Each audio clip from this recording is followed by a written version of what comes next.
Hello and welcome back to another episode of Beyond the To-Do List. I'm your host, Eric Fisher, and this is the show where we talk to the people behind the productivity. One of the biggest questions that I get asked is, how do I have a day job as well as produce this podcast as a side project, as well as have a wife and 2 kids? I was glad to have Sean Mccabe, author of Overlap, start a business while working on a full-time job, on the show to talk about this very question. And the key lies in that word, overlap. In this conversation with Sean, we talk about starting new things while doing old things, how to decide which new things to experiment with and test them out to see if they're worthwhile moving forward into, dealing with the scarcity mindset, and including margin and focus time to work on side projects while continuing on in a day job, as well as balancing family and relationships. Well, this week it is my privilege to welcome to the show Sean Mccabe. Welcome to the show, Sean. Great to be here, Eric. So we have a couple of different mutual connections here. Most likely the one that people will know of, 2 of them, is Jeff Goins and then also Ryan McCrae, 2 recent visitors to the show. And so number one, you met Ryan up in, what conference was that where he saw? This was a Craft and Commerce conference. Yes. I just met Ryan recently. And that's put on by, why am I blanking? Oh, it's Nathan Barry, yes. His company, ConvertKit. Yes, ConvertKit. So, and I went to a workshop, 2 or 3 day workshop down in Nashville with Nathan and a bunch of other people, actually including Jeff Goins, who's also in Nashville, where you will also be, where I will also be, even coming up in September, the weekend of the 15th, 16th, and 17th for Jeff's Tribes or Tribe? I forget. Tribe conference, which I've been to once before, and that is going to be an awesome time. So this is my first time, though I've wanted to go every single year. I've just not gotten around to it. Shame on me. But I just want to put this out there. Hey, if you can go within driving distance or even flying distance, and after this conversation, you want to see Sean and Jeff Goins and John Acuff, who was just on the show, and Crystal Payne, who was just on the show. There's a bunch of people that have been on the show, in other words, that are going to be speaking. And so it's going to be a really awesome time. Come see me too, by the way. So anyway, so let's get into this. You have a brand new book out that is called Overlap, and this is a really intriguing subject. So what is overlap? The overlap process is basically using your day job to help you start your own business on the side. So it's starting a business while you're working a full-time day job. And I know there's a lot of people who they have a lot of passions, they have something that they want to do, they know what it is. And then there's other people who they don't really know what they want to do, or maybe they haven't really been able to figure out what to pursue, but they know that they want something more. And they're hearing these messages like, you should do what you love. You should, Steve Jobs says you need passion. It's like, pursue your passion. We're getting all these messages, but there's a lot of people with families to support, and they got to put food on the table, and they've got to have a roof over their heads and pay rent. And they need something a little more practical than quit your job and hope for the best.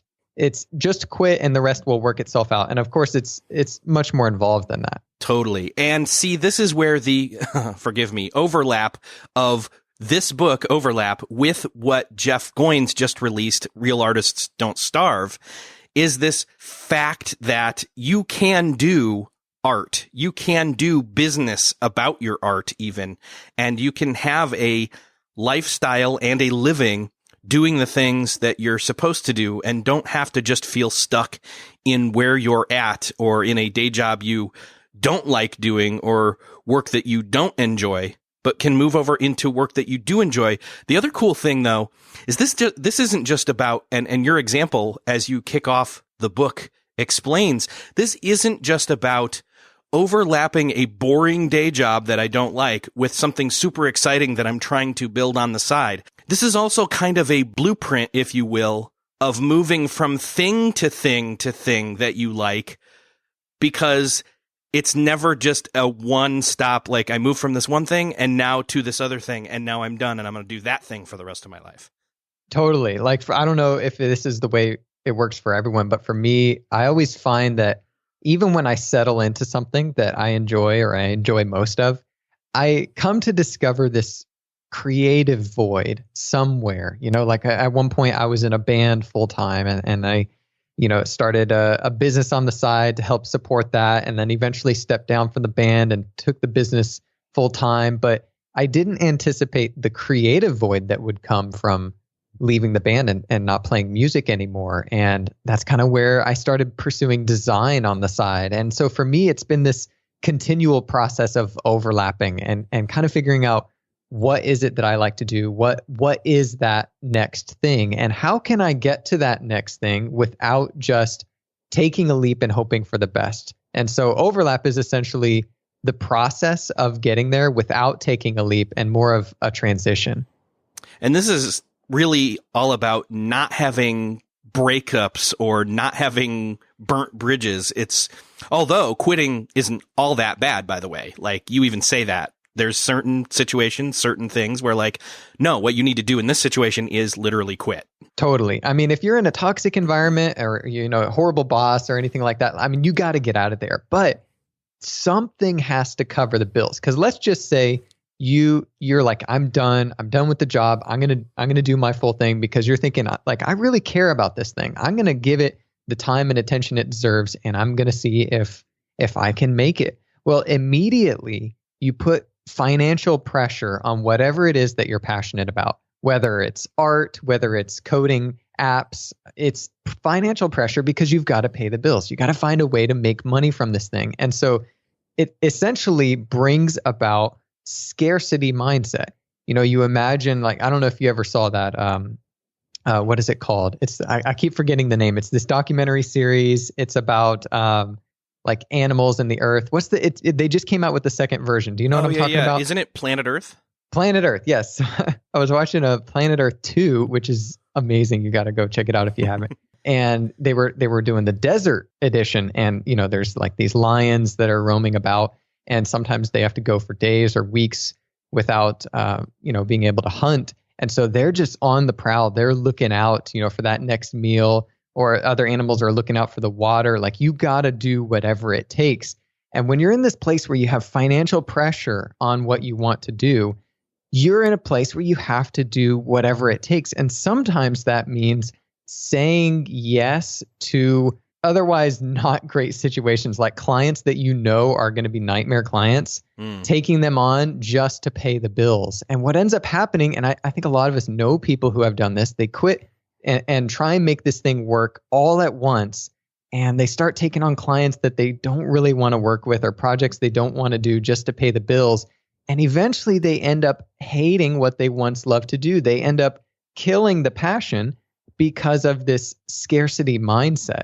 And so overlap is basically taking something that covers the bills so that you don't have the financial pressure on this thing, and you have the freedom to try, to explore and find what you like to do and build your skills up in that thing before you put all that financial pressure on it.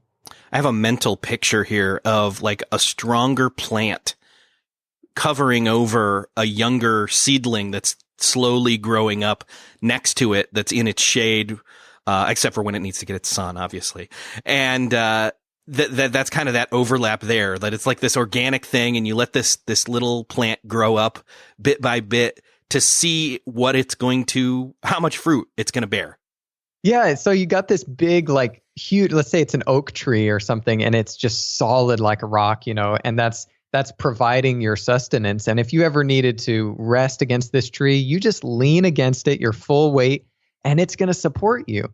But if you were to lean against this young sapling and you put your full weight against it before it's grown, before you've allowed it to build up itself, you're going to crush that thing. You're going to kill your passion. And the other thing is that if you are in one of those toxic environments that you do need to quit, unfortunately, yeah, you probably should, but maybe you should find another, I don't know, this is just my take. Let me see what you think. I would say find another, quote, day job so that you're not possibly going into that passion area and taking on those clients that then are also toxic, you know?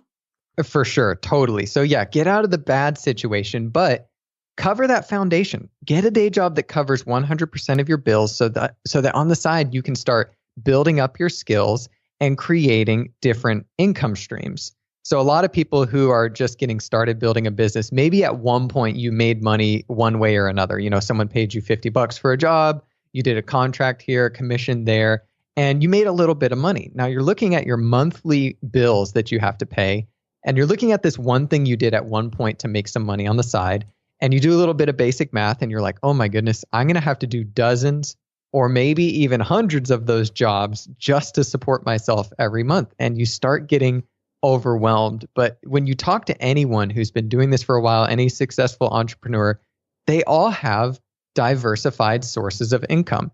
Their money is coming from more than just one place. And so it's actually much easier to make money from just about anything that you enjoy doing than you might realize, because your money doesn't have to come from just one place. What about somebody who isn't in necessarily a toxic situation, but so they could stay where they're at, even though they don't necessarily like it? You'd say, don't quit that day job. You have reasons to make that work for now. Yeah. So the point of overlapping, it's not for everyone. It's for someone who wants to start a business, someone who wants financial freedom, creative freedom, like they want to build their own thing on the side. And that's not everyone. But if it is you, the day job is, you have to reframe the way you think about it, because people think, oh, if you got a day job, you know, it's kind of like taking a step back. Like you didn't really make it. You're not a serious entrepreneur. You're not a business owner. But really, taking a day job is not giving up on your dream. It's supporting it. It's saying, I care about this thing enough to maybe say no to it right now so that I can say yes to it in the right time. So if you're in a day job that isn't your absolute favorite thing to do, that's okay. This can support what you want to do. But the litmus test of figuring out whether the kind of day job you have is the kind that will support what you want to do is this question. When you come home from your day job, do you find yourself exhausted and depleted of all the energy you need to pursue that thing on the side? Or do you find yourself charged up and ready to pursue what you're passionate about? Now, a lot of people at this point are thinking, well, I find myself exhausted every time I come home from the day job. I'm not motivated. I don't want to do anything. I just want to collapse on the couch. And for a lot of people, it's like, that's what work is. You know, there is no such thing as a day job that charges you. It sounds like such a foreign concept. But where a day job will charge you is when it's in a different industry than what you're passionate about. So if you think about it, whatever you enjoy doing, let's say you are an artist or a designer, you're a very creative person. Well, if you have a day job where you're required to use that passion, that same passion, because maybe you want to start your own design firm, or you want to sell your art, you want to build a business on the side for your art. If you're working in a day job that uses that, maybe your boss or your manager is telling you to do this and do that and change your art and give me another revision, give me another revision, give me another revision. It's going to suck your soul away. You're going to come home from that job where you're trying to use your passion there, but it's in the wrong environment. You're going to come home from that job and you're just going to be exhausted. Pursuing your thing on the side is going to be the last thing that you want to do. I think there's one other person out there who we've not yet identified in these options. And I think it's that person that is going to, what we're talking about in terms of overlap is really good advice. But for them, even if they don't have a toxic environment and they don't dislike their day job and they have something that's just super passionate they want to go out and do, they may never actually go do it if they literally just don't up and quit and move literally into survival mode with it, because that's the way their personality works.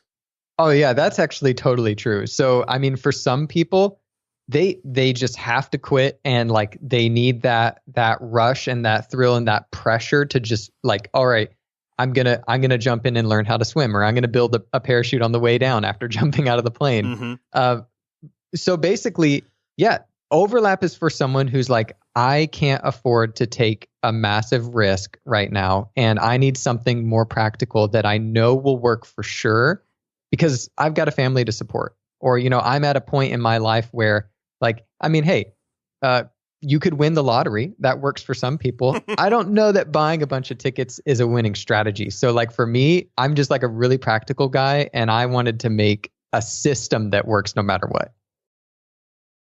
I am much more of the mentality of overlap, and especially when it comes to the fact that if there is something that you want to create good work in that isn't the thing you're already doing it in, or maybe you are, but on a very small scale, some people may think, okay, but my day job it is paying for me to do all this stuff and all of that.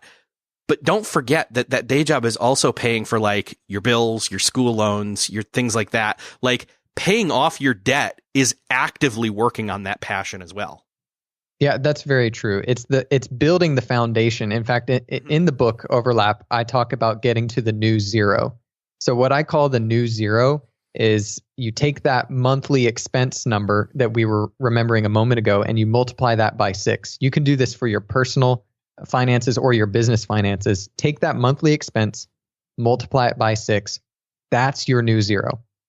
Think of that as the new zero. So if you don't have that much set aside in the bank, cash reserves, think of yourself as being in the hole. And the reason for this is to kind of create a hunger within you to set aside those cash reserves, because that's going to become your runway in this overlapping process. Well, some of that reserves could come out of the small amount, if you're making any at all, off that smaller tree, that sapling. Mm-hmm. But the oak is where the majority of it is going to come from. And so hence, don't quit the day job just yet. So great point. The day job is providing most of that support. However, when you're first starting out, the first thing you're doing is figuring out whether you actually are passionate about this idea, because a lot of us have ideas of passions, things that we think we want to do, like we daydream at the job and we're like, okay, maybe I want to do this, maybe I want to do that. Some of us are like, I want to be a best-selling author. But when we actually explore and try it, because you see, if you quit the day job and you're like, all right, I'm going to be a best-selling author, suddenly you have to wake up and write every day.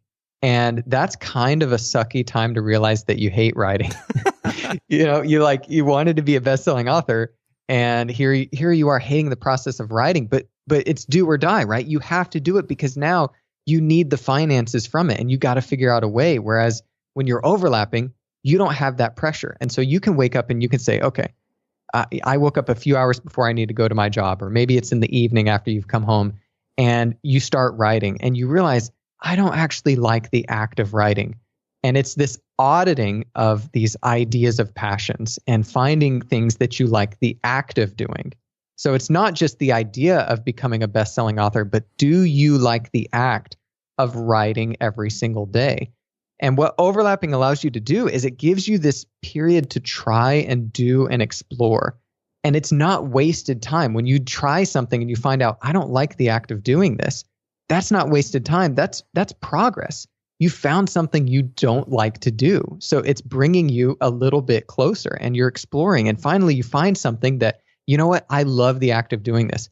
I could wake up and I could actually do this every single day. Then it comes time to build up those skills. Now you need to actually be good at what you do, because there are different ways you can make money. We talked about multiple income streams. I call these the trifecta. So you've got client work, products, and teaching. The really cool thing about client work is you do work and you get paid, or actually you get paid and you do work. Always get paid up front. Don't forget that. Always get paid up front. But the cool thing is, boom, immediately you've got cash. You do the work and then maybe you get the 50% payment at the end. Boom, you got cash. With products, yeah, products can be great eventually in the long term to build up passive income, but it's a long-term investment. You've got to have upfront capital. You got to do, and typically most manufacturers of products will have you do large runs, so it costs a lot. You've got inventory sitting on the shelf, and it takes a while to recoup that investment that you've made. So starting with client work on the side while you've got a day job is a great way to make cash. So you start building up these think of it like a separate bank account, right? At first, you're just trying, you're exploring, and then you start to get clients, which, we can zoom into any of this, whatever is interesting to you, Eric.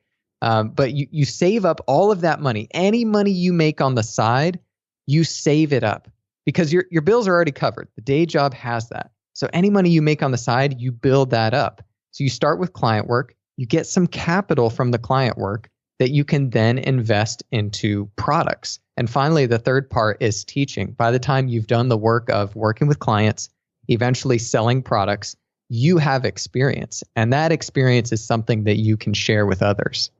I'd like to take a quick moment to say thank you to Seth Godin's Alt MBA Workshop for sponsoring this episode of Beyond the To-Do List.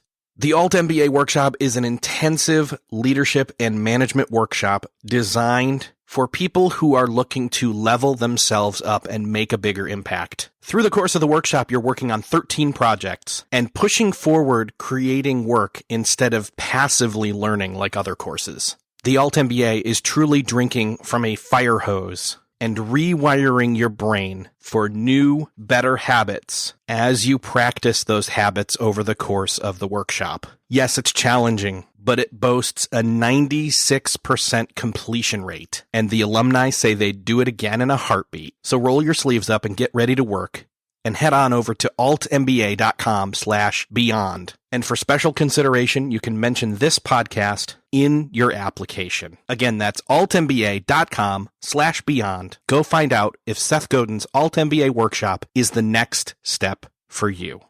Before going into those three, you called it the trifecta, right?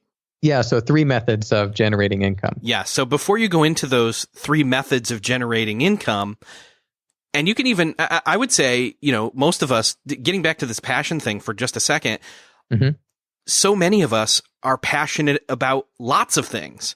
And so we, don't even know that first step of which thing to start experimenting with, let alone then of that thing, which of those 3 to start going into.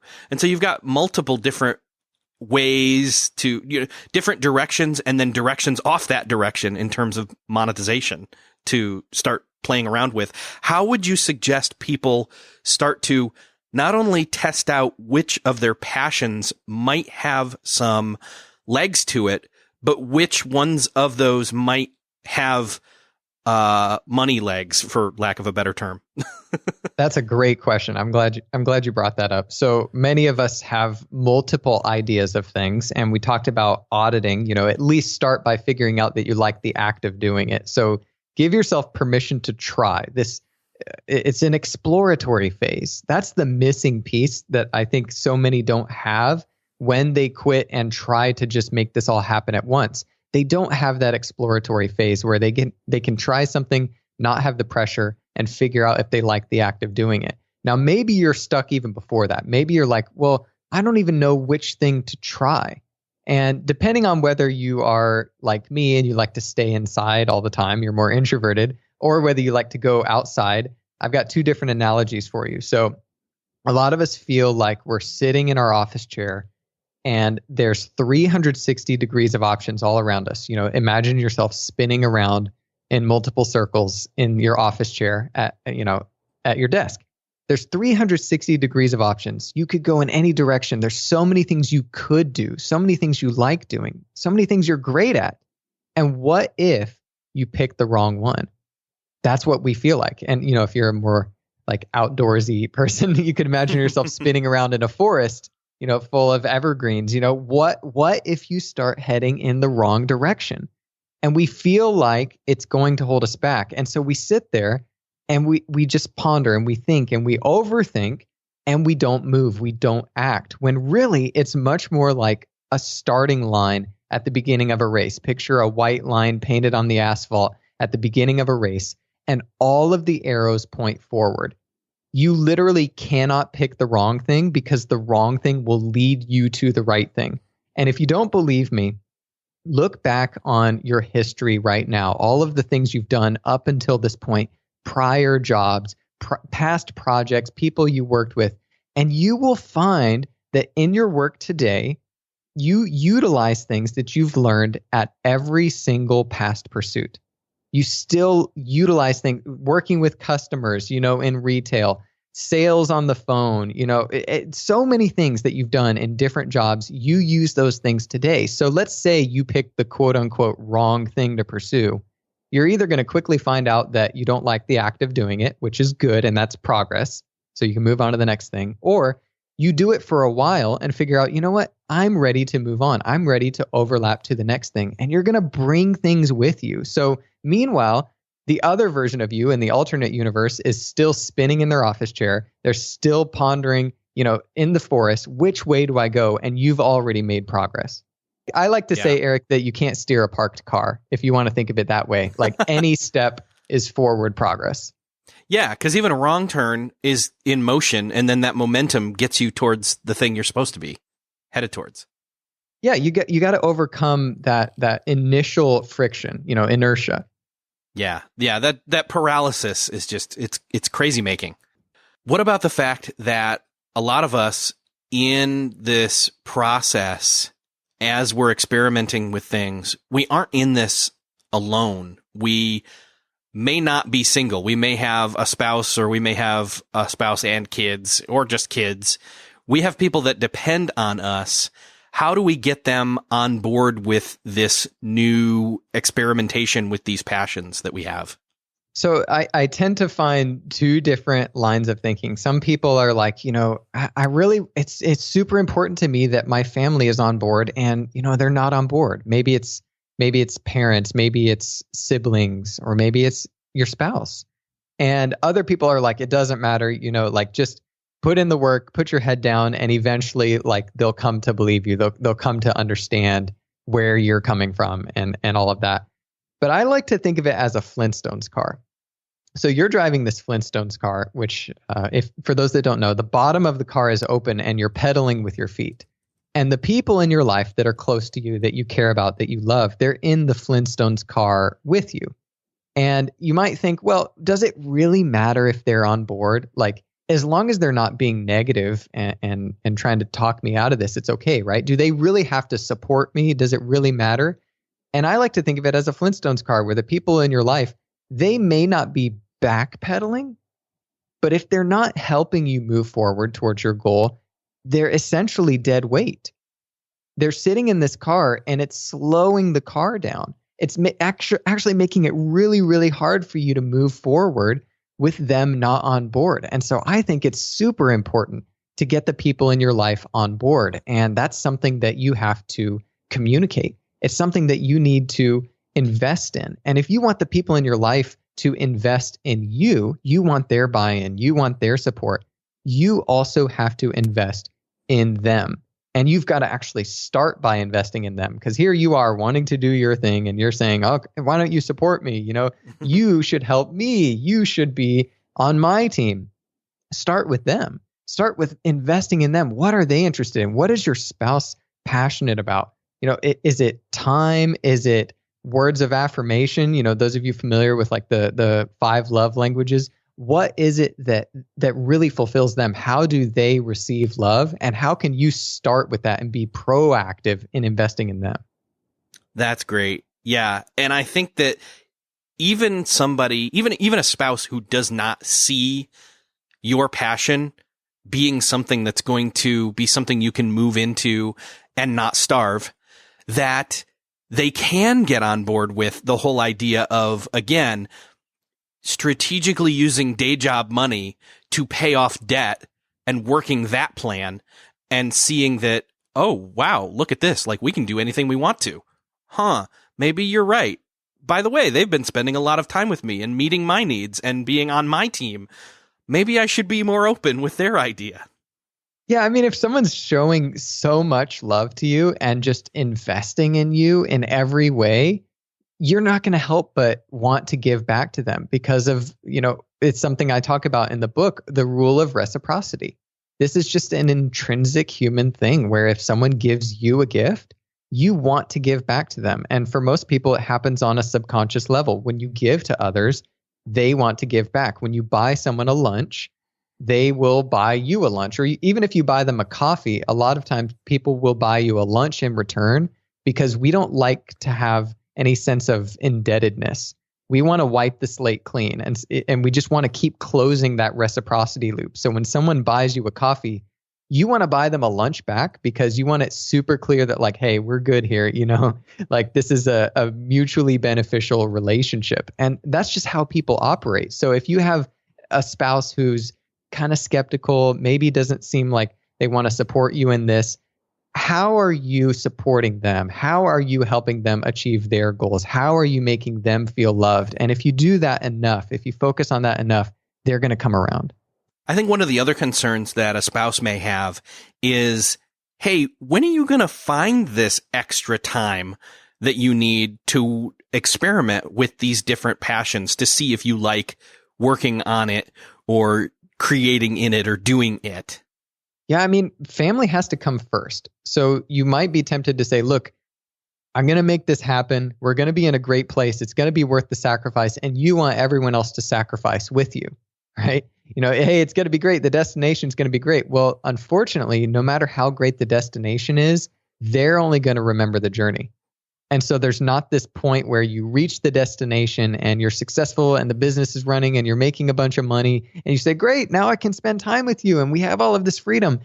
No one's going to be around to hear you. Mm-hmm. They have to be on board first. The family has to come first. You've got to invest in them. And I don't know what your situation looks like. I don't know what time you have, but the family time can't be what you sacrifice. Where else are you spending time? And what are the sacrifices you can make on your time? The time you spend browsing social media or watching Netflix or watching the next episode of your favorite show. Where's the time that you can reclaim that you're spending on yourself and then invest that into your passion? Yeah. And I think an easy cop out is, well, I have this day job that I don't really love. So when I get home, I am exhausted. So I need to recharge a little bit by watching some TV. And I want to call that out because one, I've done that and I always feel worse instead of better. That's totally true. I mean, there are moments like I would say instead of doing that, like sit down and talk to the kids while you're helping. I don't know. There's so much more productive use of your time than pseudo recharging through things that aren't really of any value when it comes to really using your time the best you can when you're in such a crunch like this. Yeah, and when you look back at all the times that you've done that, because we all have done this, right? We felt exhausted. We come home, we just mindlessly browse social media, we watch Netflix, we play video games, we have our vices, and we don't really feel all that great afterward. And we tend to get stuck in this rut, and we repeat that, and we say, "Oh, I need to recharge. I need to recharge." But what are you recharging for? It's like recharging a phone battery. If it's always on the charger and you're saying, oh, I got to recharge. I need to take this trip, but I don't have the battery, so I got to recharge. But the phone just stays plugged in at the wall and it never goes anywhere. What's the point? Like, what are you recharging for? It's not actually recharging. You're just stuck. You're stuck in a loop. So if you look back on the last 6 months of your life and you would not be satisfied with repeating those 6 months, like doing it all over again, then something needs to change. Yeah, for sure. You can't make any more time. There's only a certain amount of hours in the day. We're talking about substituting or quitting things so that you can free up time that's already being used poorly. But it's not just about that. It's about actually using that time that you then free up and using it in an optimized and focused way. Specifically, the free up part that you just mentioned, I want to help set some people free because a lot of us have these recurring time commitments that are just eating up our calendar, eating up our schedule, eating up our day and our week. And think about it, in terms of like a credit card, if you have recurring subscriptions on your credit card, you got HBO because Game of Thrones is on and now Game of Thrones is no longer on and you don't watch anything on there and it's a recurring subscription. What are you going to do about that? You're going to cancel it. You're going to cancel recurring subscriptions on your card that you're no longer using because you don't want to waste money. Yet, we don't treat our time this way. You look at your schedule, you look at the things you've committed to, time commitments, and they're not things that are getting you closer to where you want to be. At one point in the past, you said yes to something. Someone said, hey, do you want to come volunteer for this thing every Friday night? Or do you want to go to book club on Tuesdays? Or, all these different things, these little time commitments, these ongoing time commitments that have no end in sight. It's not like, hey, will you help me move this weekend? It's like, will you show up every Wednesday to this event? And you said yes. And what we're afraid of is, well, I have the thing on Wednesdays and on Thursday mornings and Friday afternoon. What we're afraid of is if we stop doing that thing, we think that we're not being consistent. We think, oh, well, maybe I'm a liar because I said I would do that thing. But when you made that commitment, times were different. Your situation was different. Your goals were different. And I just want to give anyone listening to this permission to break those commitments, those indefinite commitments you made at one point when your goals have changed. So the right time to break an indefinite commitment is when your goals have changed. So look at your calendar, look at your schedule, find the places where you've said yes to something indefinitely and say, you know what, is this getting me closer to where I want to be? And I think the other thing is then once you've freed up that time, you kind of almost need to block the calendar and say, have that be dedicated time towards something else, like stuff fills the vacuum. In other words, work creeps in or things creep in to the calendar. So unless you sneak in there as soon as you've reclaimed some time and block it off for your goals, it's going to start to slowly go back to the shape it used to be in. And why does it go back? It goes back because we fill time automatically by habit. Think about it. When's the last time someone said, hey, are you available on Friday at 2? And you look at your calendar and you see, oh, I don't have anything going on. And there's nothing on the calendar at Friday at 2. When's the last time you said no? You're like, yes, I'm available. We just say yes. When someone says, do you have time? Are you available? We say yes. We fill time automatically by habit. That's why you're never going to find time. You can only make time. And you have one 2-letter word for making time. Really simple. It's the word no. Yes fills time. No makes time. And so you have to have a no list.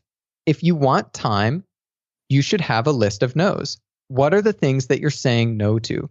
Sometimes it might even mean saying no to good things so you can say yes to great things. What are the things you're saying no to so that you can say yes to the things that are really important to you? And if you've started to clear out your calendar, you're starting to get rid of those old commitments, you're starting to say no, you're starting to free up this time, and a new opportunity comes to you and you're thinking about saying yes, I like to use the gut check test. So this is where you imagine saying yes and then immediately think about how you feel in your gut right now. So you're asking yourself, am I spending enough time with my spouse? Am I spending enough time with my kids, with my family? Am I spending enough time to be healthy as a person, physically, mentally, spiritually? Am I giving myself enough margin? And if your answer is no to any of those, then your answer needs to be no to anything new. Oh, I love that. The no to anything new is going to become my new mantra. I'm not going to say no to that. It's just so easy to fill time automatically. We don't naturally create margin. It's just not a thing that we do, but it's something that we need and it's something we have to earn. And a lot of us feel like the word no is this negative word and we're scared to say it because we don't want to disappoint people. We don't want to offend people. But I would encourage you to think of yes and no, not emotionally, but like directions. So imagine yes and no like left and right or up and down. And these two words will help you navigate your life. That's a great way to put it. I like that because I think we get too hung up into, well, I'm going to hurt the relationship with this person. No, you know what? Half the time they don't even care. And if they do care and are so hung up on it, like you can renegotiate, but that doesn't mean that, you have to stop your goals and be all about that person. Yeah. It's learning to see yes and no as directional and not emotional. Yeah. Yeah, and that's hard for people. That's really hard. Totally. Well, I want people to say yes and not no to your new book, and you're making it really easy because you guys are going to be giving away the audio book, and I've created a link, beyondthetodolist.com/overlap. That's pretty easy. And I'm going to direct everybody to that for a limited time as the book's rolling out. People can go there and grab the audio book for free. What are you doing? Like, this is crazy. It's a little bit crazy. By the way, super smooth transition. You're a pro, Eric. I do hope people say yes to this. It's kind of crazy. I don't know if it's the best idea, but 3 or 4 years ago, actually it was 4 years and 2 weeks ago that I first started talking about this concept of overlap. And I started writing the book 3 years ago, and then I got 20,000 words in. I scrapped it because I realized I was writing the book I wanted to write and not the book people needed to read. And I'm really glad that I recognized that before I started finishing it, So I went back to the drawing board and spent the next several years having hundreds of conversations with people who felt stuck. And I wanted to learn, what is it that's holding people back? And I found out that it's not just the business stuff. Like, the book does cover the really practical stuff around building a business. Oh yeah. But there's so much that we have not talked, that we will not have in this conversation that you cover in this book for people wanting to dig deeper into the business side, the monetization side, even some of the marketing side of these passions and making money off them and making a living off them. I appreciate you expanding on that. The book does cover that, and it's originally what I wanted to focus on, but I now kind of reverse engineered it to first help people get unstuck and then give them the practical steps. So all of the things like my family's not on board, or my spouse doesn't support me, or I come home exhausted, or I'm not motivated. All of those things is what the book helps you with first, and then it gives you the practical steps. So 3 years ago, I had this crazy idea. I told people I was going to give the book away, and I want to make good on my promise. So the audiobook is something that we're selling after the launch, but I do want to give it to anyone who's listening to this for free. And that's beyondthetodolist.com/overlap. So if you've made it this far into the podcast, we did something really cool with the audiobook. I don't know if you've checked this out, Eric, but I did. This is genius. When people grab it, they get a link that it's like a feed link that you can just drop into your favorite podcast app, and instantly you've got the audiobook there in your podcast app, and every chapter is just basically an episode and you can listen. I love that because especially for people who are podcast listeners already, like, this is frictionless in terms of getting audio content and then absorbing it, consuming it. So that's a good word. I like that. Great job, man. So yeah, I mean, that's the landing page for this at this point. Beyondthetodolist.com/overlap. Go there. And I think there's probably a limit to when that'll cut off. So you want to rush to go do that. But, then you can also buy the book. Yeah. So if you're listening to this much later, the book launches on September 14th. So anytime before that, we're giving the audiobook away. At the launch, I think we'll probably give people the audiobook with purchase, and then probably after September, it'll be a separate thing that people can buy. Awesome. Sean, I'm first off looking forward to seeing you in a few weeks in Nashville, and I'm really excited for people to go grab this audiobook and then the real book, the physical book, and see some of the lives that are going to be changed by this. Thank you so much, Eric. I really appreciate you saying that, and it's been great to be on the show. Thanks for having me. Okay, just as a reminder, make sure to go over to beyondthetodolist.com/overlap and grab the Overlap audiobook for free from Sean. Then make sure to go over to beyondthetodolist.com/187 to the show notes of this episode. And if you know of somebody who needs to hear this episode or needs to go grab that free audiobook, click the share button. Let them know through social or email about this episode. And then make sure to go check out FormStack at formstack.com/beyond to see how to make beautiful and highly functional branded forms in minutes to collect data from inside and outside your business. Remove that pain point from your workflow. Again, go to formstack.com/beyond, get that free trial, and then use the promo code BEYOND to get 25% off your first 3 months. Hey, thanks again for listening. I will see you next episode.